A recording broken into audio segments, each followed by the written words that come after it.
नमस्कार आप सभी को। इस वीडियो में मैं आपको बताऊंगा सेक्शन 14।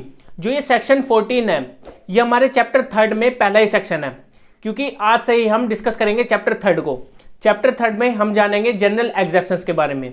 जो जनरल एग्जेप्शंस है जहां पर बताया गया है कि किस तरह से आप बच सकते हैं अगर कोई एक्ट आपने किया है। और इसमें जनरल एक्सेप्शन का मतलब यहाँ पर यही है कि वो अकॉर्डिंग टू लॉ वहां पर वो अपराध नहीं कर रहा। ठीक है, जनरल एक्सेप्शन का मतलब सिंपली मतलब यहाँ पर यही है कि वो अपराध नहीं कर रहा, लॉ के अगेंस्ट जाकर वहां पर वो काम नहीं कर रहा। वो वहां पर बाउंड बाय लॉ हो सकता है या फिर वो उसने कोई मिस्टेक ऑफ फैक्ट वहां पर किया है, लेकिन मिस्टेक ऑफ लॉ नहीं वहां पर किया है। उसने अगर मिस्टेक ऑफ फैक्ट किया भी है तो उसको वहां पर सजा नहीं होगी, लेकिन अगर उसने मिस्टेक ऑफ लॉ किया है तो उसको वहां पर सजा मिलेगी।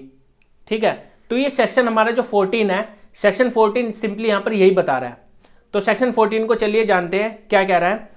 जो हमारा सेक्शन 14 है इसमें बताया गया है कि मिस्टेक ऑफ फैक्ट की यहां पर बात की गई है। और अगर कोई पर्सन कोई एक्ट करता है, act done by a person जो कि बाउंड है मतलब कि वो बाउंड है बाय लॉ, वहां पर वो बाउंडेशन है उसके पास, अकॉर्डिंग टू लॉ उसको वहां पर काम करना है, लेकिन वहां पर वो मिस्टेक ऑफ फैक्ट भी आ जाता है बीच में। देखिए मैं आपको अच्छे से इसको समझा देता हूं।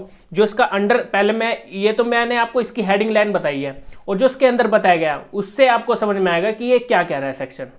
जो इसके अंदर की लाइन यही बता रही है, ऑफेंस नहीं माना जाएगा अगर किसी पर्सन ने कोई एक्ट किया है जो कि मिस्टेक ऑफ फैक्ट के चलते, जो कि उसने वहां पर एक मिस्टेक ऑफ फैक्ट किया है।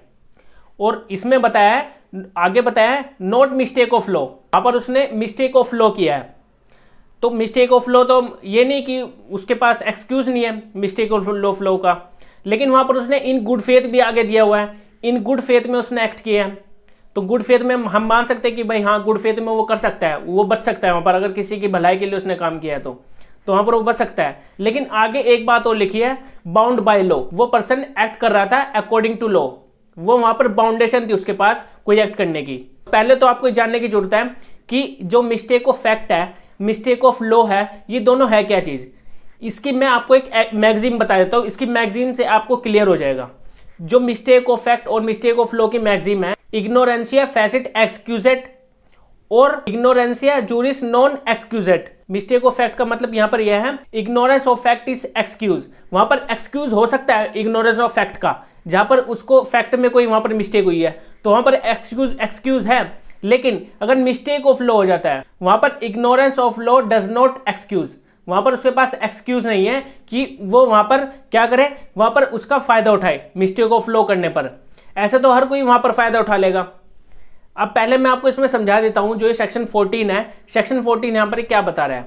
जो सेक्शन 14 है, सेक्शन 14 सिंपली यहां पर यही बता रहा है कि अगर कोई पर्सन एक्ट करता है, लेकिन अगर वहां पर उससे मिस्टेक ऑफ फैक्ट हो जाता है।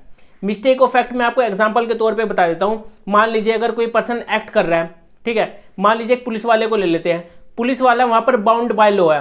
इसमें जो हमारा सेक्शन है सेक्शन 14 में लिखा भी हुआ है बाउंड बाय लॉ, क्योंकि वो अपनी ड्यूटी निभा रहा है पुलिस वाला। तो पुलिस वाला अपनी ड्यूटी निभा रहा है, वो किसी पर्सन को अरेस्ट करने जाता है। कोर्ट ने उसको ऑर्डर दिया है कि आप उस पर्सन को अरेस्ट कीजिए, उस पर्सन के खिलाफ अरेस्ट वारंट निकाल दिया है। तो वो पर्सन वहां पर जाता है उसको अरेस्ट करने, लेकिन वो क्या करता है, वो पकड़ लेता है किसी दूसरे पर्सन को। उस वारंट किसके इशू हुए थे, ए पर्सन के, और वो किसको पकड़ लेता है वहां पर, बी पर्सन को। तो वहां पर उसने मिस्टेक ऑफ फैक्ट किया, वहां पर ये नहीं माना जाएगा कि उसने उसको इलीगली कस्टडी में रखा है, उसको इलीगली वहां पे पकड़ा है। वहां पर एक मिस्टेक ऑफ फैक्ट हो रहा है। अब आपको क्लियर हो गया होगा मिस्टेक ऑफ फैक्ट क्या कह रहा है। अब मिस्टेक ऑफ लॉ क्या होता है। मिस्टेक ऑफ लॉ तब होगा, मान लीजिए जब पुलिस वाले के पास कोई इंफॉर्मेशन आती है कि कहीं पर कोई ऑफेंस हुआ है, लेकिन जो ऑफेंस वहां पर हुआ है वो एक असोल्ट का ऑफेंस हुआ है, वहां पर कोई असोल्ट हुआ है। ठीक है, तो वहां पर अगर असोल्ट हुआ है तो ये असोल्ट तो एक कॉग्निजेबल ऑफेंस तो है नहीं, ये तो एक नॉन कॉग्निजेबल है। मैंने आपको पिछली वीडियो में बताया था कॉग्निजेबल और नॉन कॉग्निजेबल ऑफेंस होते कौन से हैं। कॉग्निजेबल वो ऑफेंस होते हैं जहां पर पुलिस वाला क्या करता है, विदाउट वारंट अरेस्ट कर सकता है। लेकिन नॉन कॉग्निजेबल वो ऑफेंसेस होते हैं जहां पर पुलिस वाला विदाउट वारंट अरेस्ट नहीं कर सकता, उसको वारंट की वहां पे सख्त जरूरत होती है। उसको वहां पर वारंट से ही जब कोर्ट ने इशू किए, हाँ उसको पकड़ लीजिए, आप उसको अरेस्ट कर लीजिए, तब जाकर वो पकड़ता है।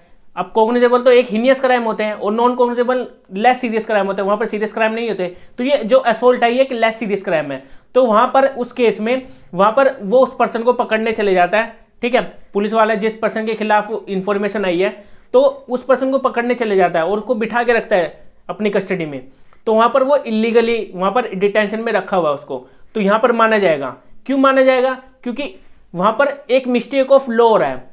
हर पुलिस वाले को ये पता होता है कि हाँ कि कौन से ऑफेंस में किस ऑफेंस में उसको पकड़ना है। अब ये तो सिंपल से यहाँ पर असोल्ट हुआ है ना। असोल्ट का मतलब तो आपको पता ही है, किसी के ऊपर हमला करना। अब किसी के ऊपर हमला तो अभी हमला तो किया है, अभी उसके ऊपर चोट तो नहीं लगी है ना। उसको एक बैटरी ऑप्शन होता है जो आपने लॉ ऑफ टॉर्ट में पढ़ा भी होगा। बैटरी का मतलब होता है टच करना, किसी को टच कर दिया। मान लीजिए असोल्ट का मतलब था किसी को ऐसे ही हमला करना है किस्म से, लेकिन उसको जैसे ही टच हो गया तो वो हो जाता है बैटरी।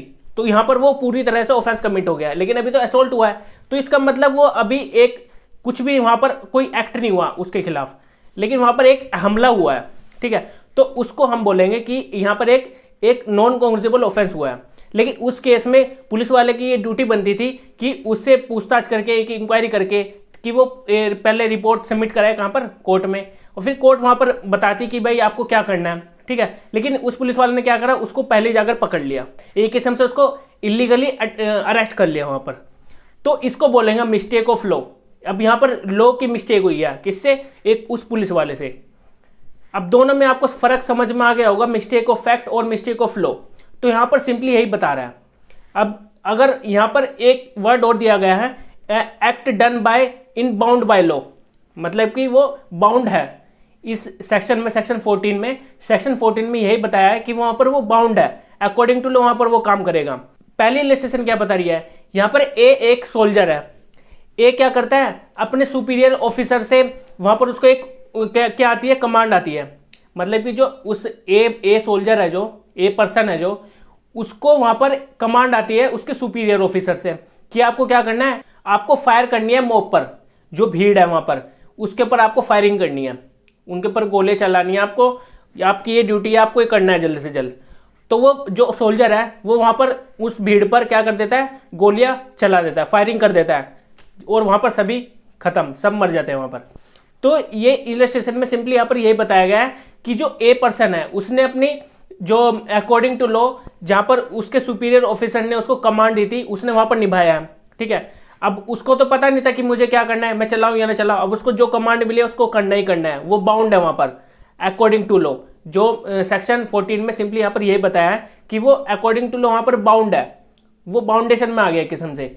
तो वहां पर उसको वहां पर क्या करना है, अब उसको मॉब के ऊपर गोली चलानी है, तो वो चला देता है। तो वहां पर उसने कोई ऑफेंस कमिट नहीं किया, उसने यहां पर अकॉर्डिंग टू लॉ काम किया है, ठीक है। और यहां पर न ही उससे कोई मिस्टेक ऑफ फैक्ट हो रहा है और न ही उससे कोई मिस्टेक ऑफ लॉ हो रहा है यहां पर, क्योंकि वो कमांड दे रहा है, जो उसका सुपीरियर ऑफिसर है उसको ही फॉलो कर रहा है वहां पर। यह था हमारा पहला इलस्ट्रेशन। और जो इसमें दूसरा इलस्ट्रेशन है कि कोर्ट ने किसी पर्सन के खिलाफ अरेस्ट वारंट जारी किया था। अरेस्ट वारंट जो जारी किया था वाई के खिलाफ वहां पर अरेस्ट वारंट जारी किया गया था। अब जो पुलिस ऑफिसर था, पुलिस ऑफिसर क्या करता है, वो जेड पर्सन को वहां पर पकड़ लेता है। अब जेड पर्सन को तो वहां पर पकड़ना नहीं था, वो पकड़ कर ले आता है। तो यहां पर वो एक किस्म से उसके खिलाफ एक किस्म से एक्ट हुआ है ना, उसको एक किस्म से परेशानी हुई है वहां पर।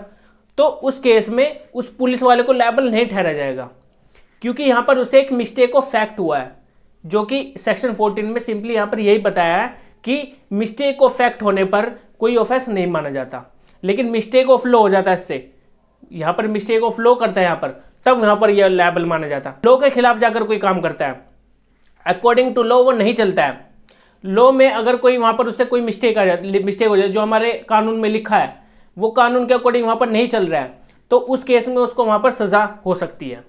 वहां पर उसको ये यहां पर एक्सक्यूज नहीं है। जैसे मैंने आपको मैगजीन में बताया था, ignorance of fact is excuse, ignorance of law is no excuse. ये है हमारी लीगल मैगजीन। अब आपको ये क्लियर हो गया होगा, जो सेक्शन 14 है भारतीय न्याय संहिता में, यहां पर सिंपली यही बता रहा है कि मिस्टेक ऑफ फैक्ट होने पर आपको कोई ऑफेंस नहीं माना जाएगा, आपको कोई, जहां पर आपकी मिस्टेक हो रही है किसी फैक्ट से। लेकिन अगर मिस्टेक हो रही है लॉ के अकॉर्डिंग, तो वहां पर आपको लायबल ठहराया जाएगा, आप वहां पर एक्सक्यूज नहीं ले सकते उसका। लेकिन अगर गुड फेथ में भी आप काम कर रहे हो तो गुड फेथ में भी आपको वहां पर लायबल नहीं ठहरा जाएगा। आप वहां पर गुड फेथ में ही काम कर रहे थे, जो मिस्टेक ऑफ फैक्ट आपसे हुआ है वो एक गुड फेथ में हुआ है ना, वहां पर गुड फेथ में आप काम कर रहे थे तो उसको वहां पर लायबल नहीं ठहरा जाएगा। तो सिंपली सेक्शन 14 यहां पर यही बता रहा है मिस्टेक ऑफ फैक्ट और मिस्टेक ऑफ लॉ से रिलेटेड। जो हमारा सेक्शन 17 है वो मैं आगे बताऊंगा। सेक्शन 14 भी इसी से रिलेटेड है, मिस्टेक ऑफ फैक्ट और मिस्टेक ऑफ लॉ से। इसको हम आने वाली वीडियोज में जानेंगे। तो मिलते हैं अब हम अपनी नेक्स्ट वीडियो में। आज के लिए सिर्फ इतना ही था। Okay bye.